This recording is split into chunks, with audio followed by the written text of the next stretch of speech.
देखिए, कुलदीप बिश्नोई से इसी तरह की लोगों की आस थी और मैंने इस बाई इलेक्शन से पहले भी कहा था कि लोगों गलती से वोट मत दे देना। ये परिवार कभी भी लोगों की आस के अनुसार खरा नहीं उतरेगा।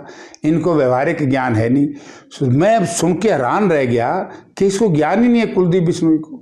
इसने क्या कि जयप्रकाश बेशर्म आगरा के चुनाव लड़ेगा, हमारी 3 पीढ़ी से हार गया। अरे भाई, चुनाव हराना जिताना किसी परिवार और व्यक्ति के हाथ में नहीं है, ये जनता के हाथ में है। हमारे हाथ में क्या है? हम एक चरित्रवान हो। बेशर्मी का मैंने मैं कुलदीप बिश्नोई को बताता हूँ, हार जीत नहीं होता, नेता हारता है जीतता है। जयप्रकाश से लड़ा है साधारण घर में पैदा होकर के और बड़े परिवारों से लड़ा है और आगे भी लड़ूंगा अगर पार्टी मुझे कहेगी। लेकिन मेरे परिवार ने कभी भी एक अच्छे ऊंचे पद पे होते हुए मेरे पिताजी के खिलाफ कभी बलात्कार का पर्चा दर्ज नहीं हुआ। बेशर्मी कुलदीप जी को मैं आपके माध्यम से जवाब देना चाहता हूं। बेशर्मी है, पहले अपने गरेबान में झांको कि कौन व्यक्ति था आपके परिवार का 1972 में जिसके खिलाफ 376 का पानीपत के उरलाना थाने में पर्चा दर्ज हुआ। कौन व्यक्ति है आपके परिवार का जिसने अपनी धर्मपत्नी को छोड़ करके इतना बड़ा हमारी संस्कृति और सभ्यता को बर्बाद कर दिया, धर्म परिवर्तन कर दिया। बीजेपी में आश्चर्य बीजेपी के लोगों को है जो कहते हैं हम धर्म परिवर्तन को रोकेंगे। कुलदीप बिश्नोई का परिवार तो धर्म परिवर्तन किया है। बताए कुलदीप, बताए जनता को कौन व्यक्ति है जिन्हें धर्म परिवर्तन करके अपनी पत्नी को बदला हो। सुशीला हत्याकांड से आज भी कुलदीप बिश्नोई के परिवार के हाथों पे सुशीला के खून के धब्बे हैं। जो सीबीआई जांच हुई उसमें इन कुछ लोगों को गिरफ्तार हुआ, उसकी हत्या हुई और हिसार में हुआ। यानी कि अगर बेशर्मी तो वो होती है जो परिवार संस्कारी ना हो, जिस परिवार के ऊपर बलात्कार, दूसरी मैरिज, धर्म परिवर्तन, भोग विलास की राजनीति करने वाला आदमी बेशर्म होता है। चुनाव में हार जीत में बेशर्मी नहीं होती। मैं कुलदीप को बताना चाहता हूं और वो जनता से माफी मांगे, नहीं तो वो FIR भी मैं जनता को दूंगा जो 1972 में इनके परिवार के खिलाफ 376 का पर्चा दर्ज हुआ था। और जनता को बताए बेशर्म कौन है। अभी जो विधानसभा सत्र शुरू होगा आगे, तो किस तरह के आगे मुद्दे रखे जाएंगे, जो किस तरह की समस्याएं हैं, क्या देखते हैं? तो क्या देखेंगे? वायदा किया था बाई इलेक्शन से पहले। आज आदमपुर की बुरी हालत है, इसलिए तो मानसिक संतुलन खो चुका है कुलदीप बिश्नोई। इसने कहा था कि 550 करोड़ रुपए के काम पाइपलाइन में, वो मेरे ख्याल में पाइप ही बैठ गया, जो सुरंग बैठ गई नहीं बीजेपी की बनाई हुई, ऐसे पाइप बंद हो गया। आदमपुर विकास की दृष्टि से बुरा हाल, रोजगार की दृष्टि से बुरा हाल। जो बिजली की डानियों में ये कह करके वोट मांगे थे कि फ्री कनेक्शन देंगे, वहाँ उन्होंने कह दिया तो कॉमर्शियल है, पैसे लेंगे। कोई आज तक 1.25 वर्ष हो चुका है चुनाव को, कोई वाटर सप्लाई की हालत ठीक नहीं हुई आदमपुर मंडी की, कोई सीवरेज की हालत ठीक नहीं हुई, कोई सड़कें बनी हैं 30% कमीशन है उनमें, तो सड़कें बनने से पहले टूट जाती हैं। तो हालत बहुत बुरी है। तो इसलिए कुलदीप बिश्नोई को जयप्रकाश से डर गया कि भाई जयप्रकाश अगला चुनाव यहां से ना लड़े। क्यों नहीं लड़ूं भाई? तुम लड़ो, हिम्मत करो, जो वायदा किया चुनाव से पहले निभाओ, नहीं लोगों से माफी मांगो कि हमने धोखा देके वोट मांगे। 5 गांव बढ़ने नहीं देंगे। बीड़ बबरान डंडोर के जो कहा था कि मुफ्त में माल का नाक देंगे, अब कहते हैं पैसे दो नाम कराओ। अगर JP दलाल की बात की जाए, उन्होंने किसानों को लेकर, बहू बेटियों को लेकर एक बयान दिया है जिसमें किसान हरियाणा के विरोध में आ गए। उनके बहुत गलत बयान है। JP दलाल ने माफी मांगनी चाहिए।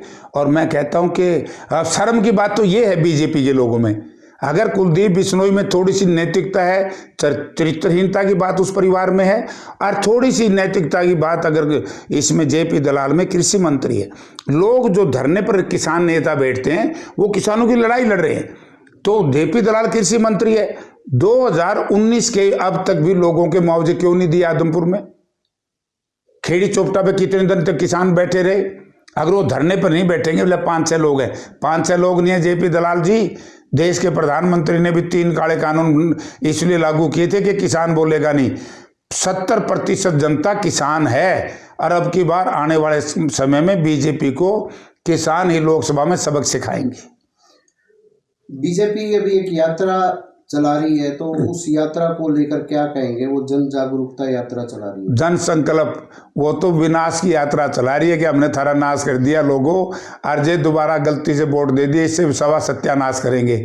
मुझे बीजेपी JJP का एक नेता ये तो बता दो मैं हिसार की बात करूं या पूरे हरियाणा प्रदेश की, एक डिस्ट्रिक्ट हेडक्वार्टर के ऊपर इन्होंने जो खेल की गतिविधियां थी, जहां हुड्डा साहब की सरकार छोड़ के गई, आगे बढ़ाई हो, कोई स्टेडियम बनाया हो, कोई कॉलेज बनाया हो, कॉलेज में अध्यापक भर्ती करिए हो, कोई अस्पताल बनाए हो, उन्हें किया क्या मेरे समझ में नहीं आता।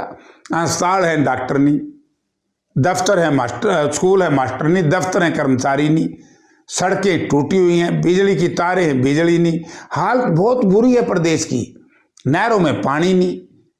सरकार ये तो बता दो कि एक भी कोई बड़ी नहर खुदवाई हो।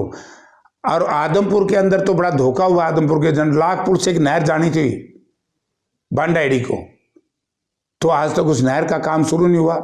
और वहाँ के एमएलए ने असेंबली में उठा करके बड़ी वाहवाही लूटने का काम किया था। मैंने चुनाव से पहले कहा था कि लोगों, लाखपुर के नहर का निर्माण भूपेंद्र सिंह हुड्डा के टाइम में डीएनआईटी बन चुकी थी, लोगों ने 14 में सरकार बदल दी, नकम्मी सरकार बना दी, तो उन्होंने उस स्कीम को रोक दिया। यानी कि छोटा टुकड़ा नहर का नहीं लोग बना सके हिसार में। और जब भूपेंद्र सिंह हुड्डा चीफ मिनिस्टर थे, मैं एमपी था, 10 माइनर हिसार के अंदर बनवाए हमने। अगर जो मालिकाना हक की बात की जाए, 5 जो गांव है, कितने लोग इससे प्रभावित है जिनको मालिकाना हक नहीं मिला है? क्या लगता है कि उम्मीद लगती है कुछ? 15,000 वोटर है ये वोटर। अब की बार इन्हीं लोगों की वजह से कांग्रेस हारी थी, क्योंकि बेचारे गरीब लोग थे, मेहनतकश लोग थे। इन्होंने सोचा कि नकम्मी सरकार है, तुम्हारे मकान गिरा देगी। जिंदगी में एक गरीब आदमी एक बार मकान बनाता है, तो इसलिए भय से और भय के डर से मकान ना गिरा दे, हमारे खिलाफ वोट दिए। अब की बार लोगों ने निर्णय ले लिया कि इन बेईमानों को सबक सिखाएंगे। जयप्रकाश जी, जो राजस्थान है, राजस्थान चुनाव जो अभी हुआ है, तो इसको लेकर, क्योंकि ये लगता है बीजेपी दावा करती है, बहुत मंत्री भी जितने भी, हमारी सरकार वहाँ 100% बनेगी। राजस्थान में 100% कांग्रेस की सरकार बनेगी और बन गई है। लोगों ने वहाँ के मुख्यमंत्री श्रीमान अशोक गहलोत के ऊपर और पार्टी का शीर्ष नेतृत्व जो हमारा है देश का, उस पर विश्वास व्यक्त कर दिया है।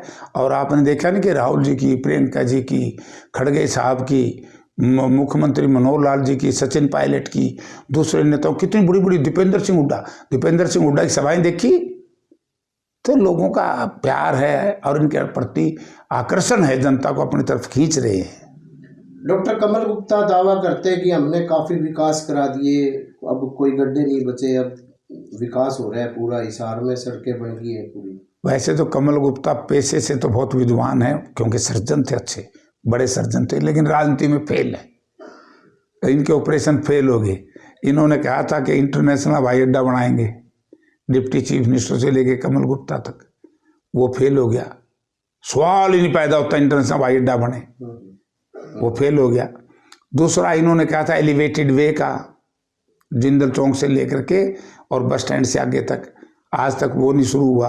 तीसरा जो सड़कें बनाई हैं, मैं एक ही बात आपके माध्यम से कमल गुप्ता जी से निवेदन करना चाहूँगा कि गुप्ता जी, मेरी आवाज़ सुन करके आप मिल गेट पर जाइए, जहाँ हमारे साथियों ने कई दिन तक भूख हड़ताल करके धरने देके सड़क का निर्माण शुरू कराया, और वो सड़क ऐसी बन रही है, रात ही मैं उस पे से निकला हूँ कि बनने से पहले टूटना शुरू हो चुका है, सड़क ही नहीं है। 30% वाली सड़क लग रही है मुझे ये। फैमिली आईडी तो बंद होनी चाहिए। ये एक बेईमानी है जनता के साथ, पूरे देश में कहीं भी नहीं है, केवल हरियाणा में है। यानी कि हरियाणा प्रदेश की सरकार हरियाणा प्रदेश की जनता को बेईमान समझती है, जबकि मैं कहता हूं, खुले तौर पे कहता हूं, जितना भ्रष्टाचार गठबंधन सरकार में है, आज तक किसी सरकार में इस तरह का नहीं हुआ। और ये लोग इस तरह के बेईमानी जनता के साथ कर रहे हैं। इसलिए भूपेंद्र सिंह हुड्डा कहते हैं कि हम आएंगे और आते ही आईडी पोर्टल खत्म कर देंगे।